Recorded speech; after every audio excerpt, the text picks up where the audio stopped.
안녕하세요, 저스티스입니다. 이번 시간에는 지난 시간에 이어 태무계 우측인 사후에 그의 후손들에 의해 벌어진 몽골 제국 내 반란에 대해서 살펴보고자 합니다. 쿠빌라이 데칸이 즉위하면서 중앙 집권을 강화하자 기득권을 상실하게 된 동서방의 울루스들이 연합하여 쿠빌라이 데칸의 반란을 일으키게 되는데요. 왜 이런 일들이 벌어지는지 그 과정을 말씀드려 보도록 하겠습니다. 여러분, 이번 영상도 무조건 재밌으니까요. 일단 좋아요부터 꾹 누르고 시작하도록 하겠습니다.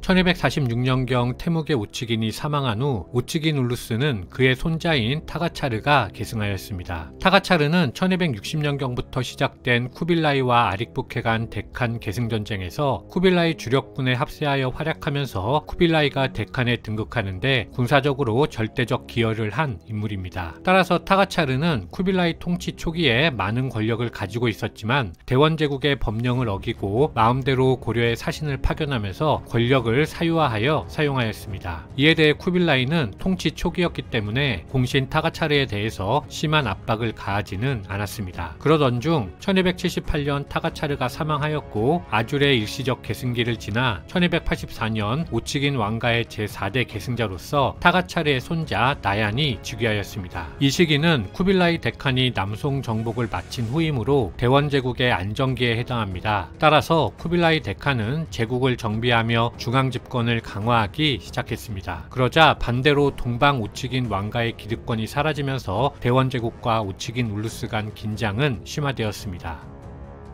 전통적으로 몽골 제국의 데칸과 제왕들은 새로운 정복지를 공유재산으로 보았습니다. 따라서 몽골 제국의 제왕들은 중앙정부에 자신의 사람을 청거에 심어놓음으로써 정복지 분배 등을 결정하는 중요 국사에 관여하였습니다. 물론 자신의 영지 내에서는 행정권과 사법권, 군사권, 징세권 등 사실상 중앙정부의 독자적인 권력을 휘두르는 것은 당연했고요. 예를 들어 1234년 금나라를 정복한 우구데이가 정복지에 대한 호구조사를 끝내고 전통에 따라 동방 왕가들에게 땅을 새롭게 시급으로 분배했을 때 제왕은 시급으로 받은 땅을 직접 통치할 수는 없고 다루가치를 통해 다스렸는데 그럼에도 불구하고 사실상은 제왕들이 자기 마음대로 징세하면서 권력을 휘둘렀습니다. 따라서 쿠빌라이 데칸은 여러 조치들을 통해서 시급을 중앙정부에 귀속시켜버렸고 제왕들은 위기의식을 느끼며 불만을 가지게 되었습니다. 이후 쿠빌라이 데칸이 남송을 정벌했을 때에도 새로운 영토인 강남 역시 전통에 따라 제왕, 부마, 공신들에게 나누어 주어야 했습니다. 그런데 이때 쿠빌라이는 금나라 정복 때의 실수를 되풀이하지 않기 위해서 이번에는 처음부터 실권을 뺀 껍데기만 나누어 주었습니다. 따라서 남송의 방대한 인적, 물적 자원이 오로지 쿠빌라이 데칸의 소유가 되었고 대원제국만 경제 규모가 비약적으로 발전하였습니다. 하지만 반대로 시급을 받아야 하는 왕가들의 불만은 나날이 커져가면서 서방에서는 우구데이가의 카이도를 중심으로 동방에서는 우츠긴가의 나얀을 중심으로 반란의 조짐이 보이기 시작했습니다. 따라서 쿠빌라이 데칸은 왕가의 군사력을 축소하기 위해서 나얀의 군사 징발을 막았고 나얀의 지배하에 있던 여진인 등 기타 부족의 무기 소지를 금지하는 조치를 단행하였습니다. 아울러 행정구역을 재편해서 제왕에게 군대와 곡식을 제공하는 선의사를 없애고 중앙에서 직접 관리를 보내서 통치하는 행중서성 체제로 전환하였습니다. 물론 쿠빌라이의 이런 조치는 중앙의 힘이 강할 때에는 행중서성이 설치되었다가 중앙의 힘이 약화되면 다시 폐지되고 그때마다 선의사가 부활하면서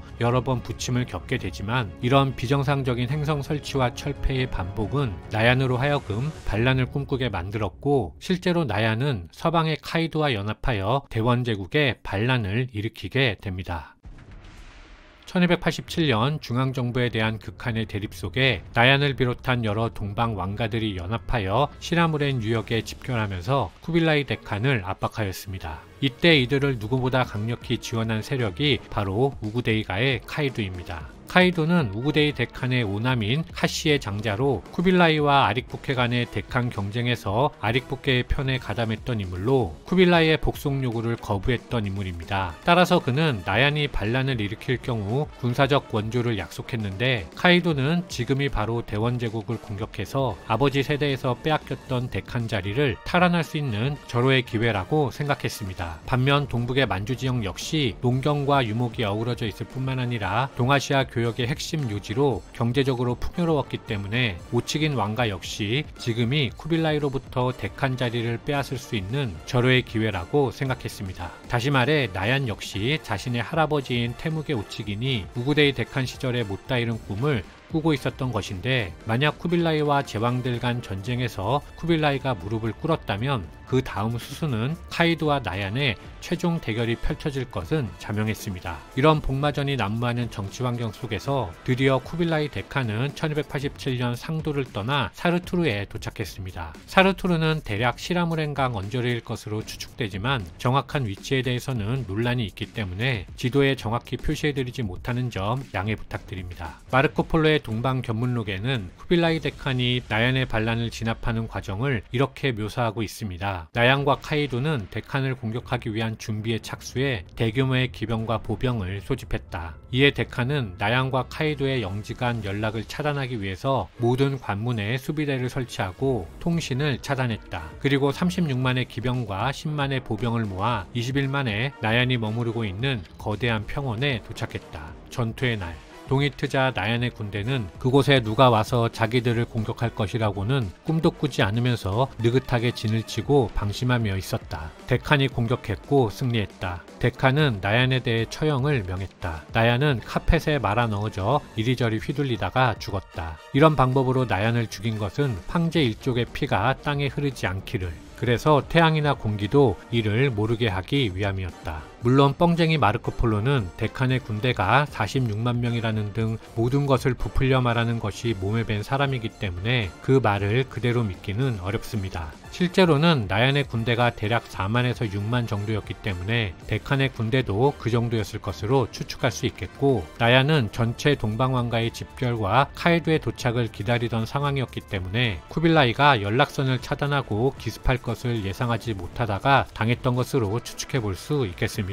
참고로 이때 데칸의 군대는 몽골인, 생목인, 한인, 여진인 등 여러 부족이 섞여 있었는데, 동방 왕가와 어떤 식으로든 연결이 되어 있던 몽골인들은 주력 부대가 되지는 않았습니다. 마르코폴로의 허풍 말고 실제 전투 과정을 보면 데칸의 명령을 받은 장수 이정이 전투 전날 밤에 10여 명을 데리고 나얀의 진지로 가서 폭약을 터뜨리는 기습작전을 감행했습니다. 이에 놀란 나얀의 군대가 퇴각하자 승기를 잡은 데칸이 우수테무르를 몽골군 사령관으로, 이정을 한인 사령관으로 군사를 양분하고 진격했습니다. 도망치던 나얀은 시라우르두에서 우수테무르에게 체포되었습니다. 여기서 시라우르두가 어디인지도 설명이 나뉘는데요. 시나무렌 유역설과 북쪽 부이루 호수설이 있는데 도망치다 잡힌 것으로 봐서는 후자의 무게가 실립니다. 한편 나얀의 반란이 발발하자 1274년 쿠빌라이 데칸의 딸 쿠툴룩 케르미시 공주와 혼인한 충렬왕은 지원군을 파견하면서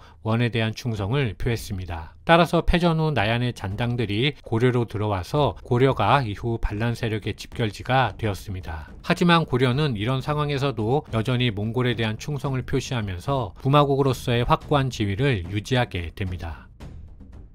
나얀의 반란은 진압되었지만 동방 왕가들의 반란은 끝나지 않았습니다. 나얀 사후에는 카단이란 인물이 동방 왕가를 이끌고 대원의 중앙 집권하에 대항했는데요. 카단군의 군사행동은 두 단계로 나뉩니다. 먼저는 만주에서 대항하던 시기로 1287년부터 송화강과 흑룡강 유역에서 원나라에 대항하였습니다. 이에 원나라는 우수테무르를 파견하여 대항하였지만 실패하였고, 이후에는 이정군을 증파하였습니다. 그리고 1291년에는 재차 군대가 증파되어 결국 카단은 큰 피해를 입고 남아할 수밖에 없었습니다. 따라서 카단군이 고려의 철령 일대로 숨어 들어오는데 이것이 제2단계입니다. 단 철령의 위치와 관련하여 제가 읽은 책에서는 한반도 내로 표시하였는데 철령이 한반도 밖에 있었다는 주장도 많이 있다는 점 같이 말씀드리도록 하겠습니다. 카단의 침략에 이질부카 충선왕은 데칸에게 카단군 소탕을 위한 지원군을